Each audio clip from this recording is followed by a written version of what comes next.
your companion, your partner in life, na palaging positibo sa buhay, positivist thing. In the other episode tonight, the four types of education plus one type of education in the modern society. How many schools do we have in Rojas? Elementary, secondary, and tertiary. How many colleges do we have in Rojas? Okay, can you name those colleges in Rojas? What is in a school? A school is incomplete, yes, very incomplete as we experience nowadays. Incomplete without students.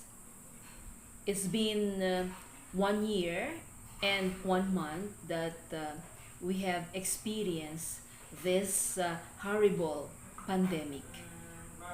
Yes, 1 year and 1 month. It started last year, March 2020, and it's already 2021, April. So 1 year and 1 month that we experienced this horrible pandemic. This time, I will be giving you an activity. The title of the activity is Take Me Out Activity. I will be giving you 5 words in a group. Then, you exclude the word which you think does not belong into it. I repeat, you exclude or you delete the word which does not belong into it, does not belong to the group. Okay, the first word is church. The second word is media or mass media.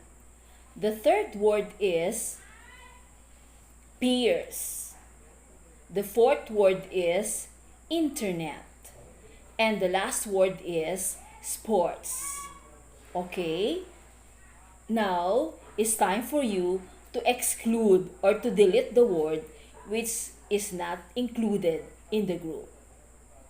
Can you identify it? There are 4 types of education in modern society as mentioned earlier. The first type of education is informal education. What is informal education? It is an incidental learning derived from church, peers, internet, mass media, agencies, and social institutions. It is an endless acquisition of knowledge, skills, values derived from our daily life activities at home, store, mall. Meron bang mall dito sa Rojas? Pwede na rin ang Pure Gold sa Mercury Drugstore.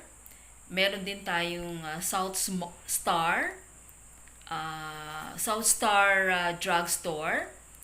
Sa palengke man, ito ay ang tinatawag nating mga incidental learning at ito ay informal education. No specific place, no specific educator, no specific time. Kahit saan ay may natututunan tayo at wala tayong intention or focus for the day to learn that skill. So it is just an incidental learning, and this is what we call as informal education.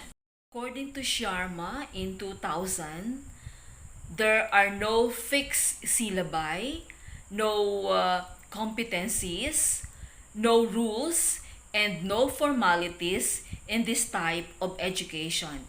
And learning can be achieved or can be attained through talking to friends, through talking to family members at home, and this is an endless learning. The second type of education is the formal type of education. Learning takes place in school.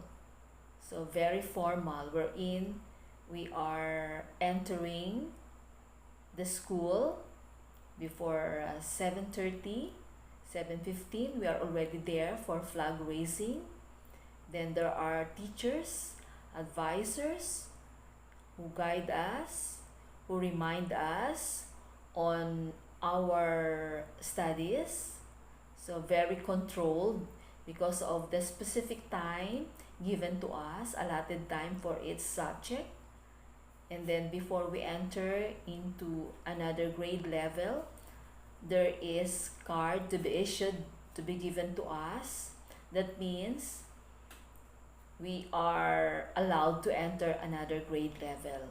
And then after high school, diploma, other credentials are given to us for higher level of education. So that is formal education. Let's move on to the third type of education, and this is non-formal education. This refers to organized instruction that takes place outside school settings such as workplace, factories, shops, and other places which are meant to upgrade the skills of the individuals like illiterates and the out of school youths and the workers who are in a certain place. In other words, it is any planned, well ordered activity or educational procedure conducted outside the structure of the school system, which the target or skills are being taught to group of individuals like OSY. Type of education emphasizes on the ability of the students to make choices on what skill they want to learn. And this is contractual. It ranges from 6 to 10 months learning. What are the advantages of this type of education, non-formal education? The first one is to eradicate illiteracy. The second one is to increase chances of employment. Number 3 is to resolve problem, be it social, cultural problems, and of course, economic problem as well. And the fourth one is to provide lifelong education to people of all ages, to unemployed, and the OSY.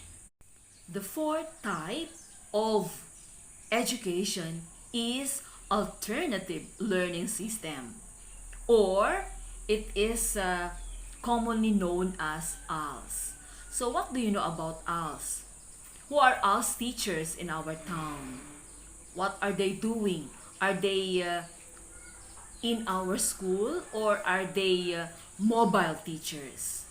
This type of education can be both non-formal and informal education or sources, depending on the needs and conditions in life of individuals. Yes, examples of this are distance learning, homeschooling is also one of the kinds of this type of education.